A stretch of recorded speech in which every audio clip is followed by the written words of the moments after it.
बिस्मिल्लाहिर्रहमानिर्रहीम। अस्सलाम वालेकुम नाज़रीन, मैं हूं फ़याज़ महमूद और आप देख रहे हैं फ़याज़ महमूद यूट्यूब चैनल। नाज़रीन, दो ख़बरों पे बात करेंगे। मियाँ वाली वाक़या से मुतल्लिक जो मरकज़ी जो मुल्ज़िम है इसमें, जिसमें सफ़ाक बाप ने अपनी बेटी को कत्ल किया है, उसकी बड़ी ही इम्पॉर्टेंट किस्म का बयान सामने आ गया है। अपनी नौइयत का ये पहला बयान है जो हवालात से बाहर आया है। इस पे आपको शेयर कर देता हूँ, लेकिन उससे पहले जो नूर मुकद्दम कत्ल केस है उसमें बहुत बड़ी डेवलपमेंट सामने आ गई है और वो भी आपके साथ इसी वीडियो में मैं शेयर कर देता हूँ।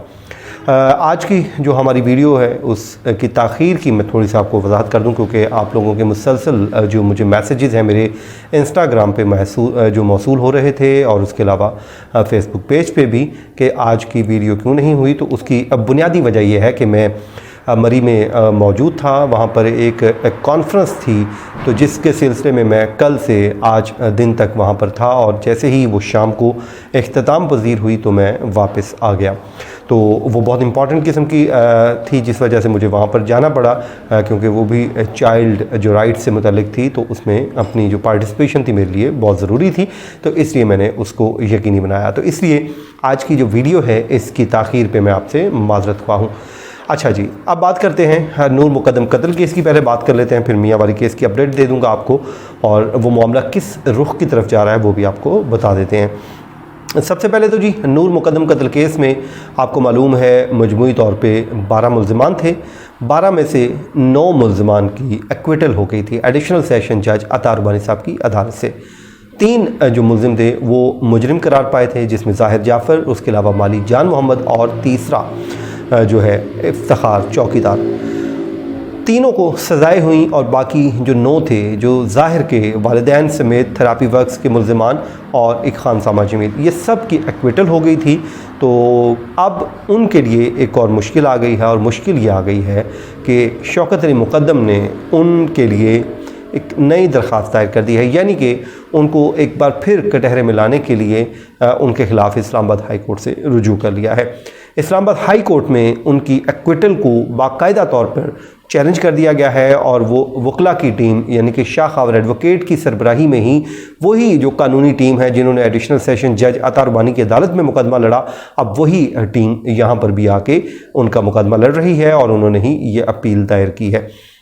अच्छा जी, अपील में सबसे पहले तो वो पूरा जो प्रोड्यूस किया गया है, जो वाक़यात हुए 20 जुलाई से लेके ऑनवर्ड रिमांड जो होते रहे, या फिर उसके बाद जो चार्ज फ्रेम हुआ, या इस्तिगासा ने जितने भी अपने यानी कि प्रोसिक्यूशन ने जितने भी अपने विटनेसेस रिकॉर्ड करवाए, या जो जो एविडेंस सामने आया उसको का हवाला दिया गया है। और उसके अलावा वो जो सबसे इम्पॉर्टेंट जो चीज़ इस्तिगासा ये समझती रही कि जो हमारे पास एविडेंस है, और वो एविडेंस था CDR डाटा, यानी कि असमत ज़ाकिर, ज़ाहिर जाफ़र या ताहिर ज़हूर या दीगर के दरमियान जो टेलीफोनिक रब्ता हो रहा था या क्रूशल टाइम पे कॉल्स आ रही थी जा रही थी, उसको भी अपील का हिस्सा बनाया गया और अदालत के सामने ये रखा गया है कि ये सिर्फ इस बुनियाद पे एक्विटल कर दी गई कि उसका जो ट्रांसक्रिप्ट मौजूद नहीं था। तो ट्रांसक्रिप्ट तो किसी भी जो इन्वेस्टिगेशन एजेंसी के पास होता ही नहीं है। तो इस मामले, इस बड़े अहम नुक्ते पे अब ये इस्लामाबाद हाई कोर्ट डिसाइड करेगी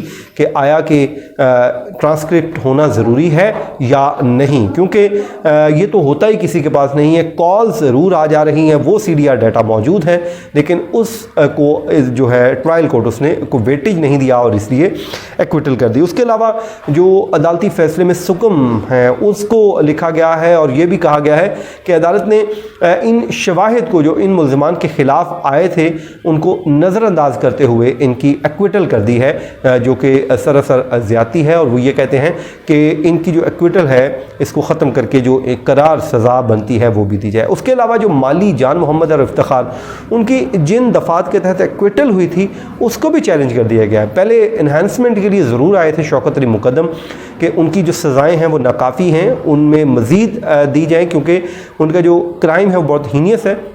तो इसलिए सज़ा दी जाए। लेकिन अब उसमें भी अब डेवलपमेंट ये आई है कि जिसमें वो क्विटल हुई है वो भी आ गए हैं। तो ये नाज़रीन एक बड़ी इंपॉर्टेंट डेवलपमेंट सामने आई है। लेकिन अभी तक जो इफ्तिखार चौकीदार है और ज़ाहिर जाफ़र, इन्होंने ख़ुद से अपनी जो सज़ाएँ हैं उसको चैलेंज नहीं किया। ऑल दो कि जो मर्डर रेफरेंस है वो आ चुका है एडिशनल सेशन जज की जानिब से और वो फिक्स हो जाएगा और किस दिन उस पर समाअत भी हो जाएगी।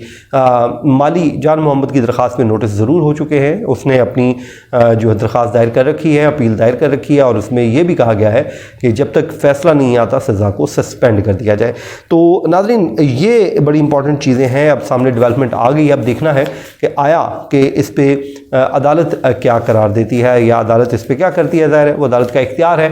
लेकिन बहरहाल होता आमतौर पर यही है कि जो मेरी ज़ाती राय है कि जो ट्रायल कोर्ट के फ़ैसले हैं वो आमतौर पर ऊपर भी बहुत मुश्किल से ही उनको वापस भेजा जाता है या सेटिस्फाइड किया जाता है। बहुत मुश्किल होती है। लेकिन अगर इनके वकला ज़ाहिर है तैयारी के साथ आएंगे और बताएंगे तो हो सकता है हो। लेकिन होता आमतौर पे रूटीन यही है कि वो वही बरकरार रहते हैं। लेकिन देखते हैं इस पर होगा क्या। अच्छा जी, अब बात कर लेते हैं जी मियाँ वाली सानिया, जो मियाँ वाली में हुआ, जो अफसोसनाक सानिया हुआ, जिसमें आपको मालूम है कि एक सफाक दरिंदे बाप ने बेटी को सिर्फ इसलिए कत्ल कर दिया कि वो बेटी है, बेटा पैदा नहीं हुआ।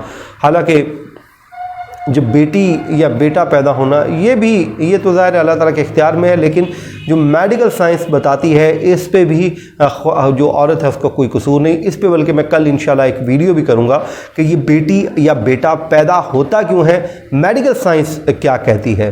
तो इस पे इंशाल्लाह मैं एक अवेयरनेस के लिए एक वीडियो कल करूँगा। उसमें हम एक एक्सपर्ट हैं, हमारी जानने वाली खातून फरवा, वो थेरापिस्ट भी हैं और उसके अलावा उनका बड़ा इस पे वर्क है। हम उनके साथ इसी मौजू पे इंशाल्लाह बात करेंगे और आपके साथ ये बड़ी इंपॉर्टेंट किस्म की अवेयरनेस के लिए आपके साथ चीज़ें शेयर करेंगे।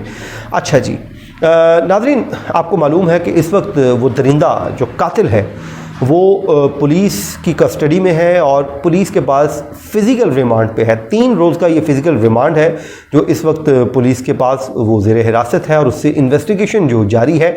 और इब्तदाई तौर पे जो बयान सामने आया है जो उसने पुलिस को दिया, जो हमारे वहाँ पे सोर्सेज हैं, उसके मुताबिक इस दरिंदे बाप ने, इस दरिंदे कातिल ने इसको एक नया रंग देने की कोशिश की है।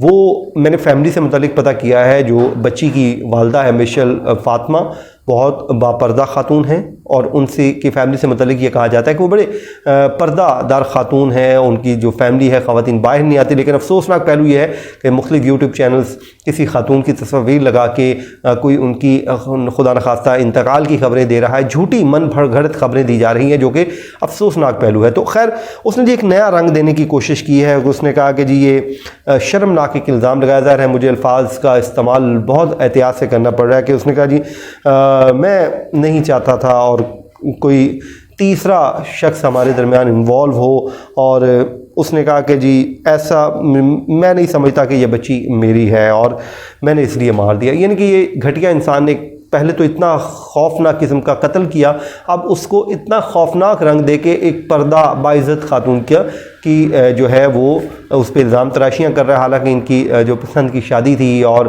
फैमिली में का इनका ताल्लुक़ है, बल्कि वो खाला की बेटी थी। तो मेरी दुआ है, बल्कि उसकी जो वालदा है बच्ची की, वो अभी तक उस तरह उनकी तबीयत भी ठीक नहीं हो रही। वो ज़ाहिर है वो एक सदमे में है। जैसे ही होश में आती हैं तो उनकी जो तबीयत है नासाज हो जाती है। तो मेरी दुआ है अल्लाह ताला उस माँ को सब्र दे और इस दरिंदे कातिल को जल्द से जल्द अपने अंजाम तक पहुँचाए।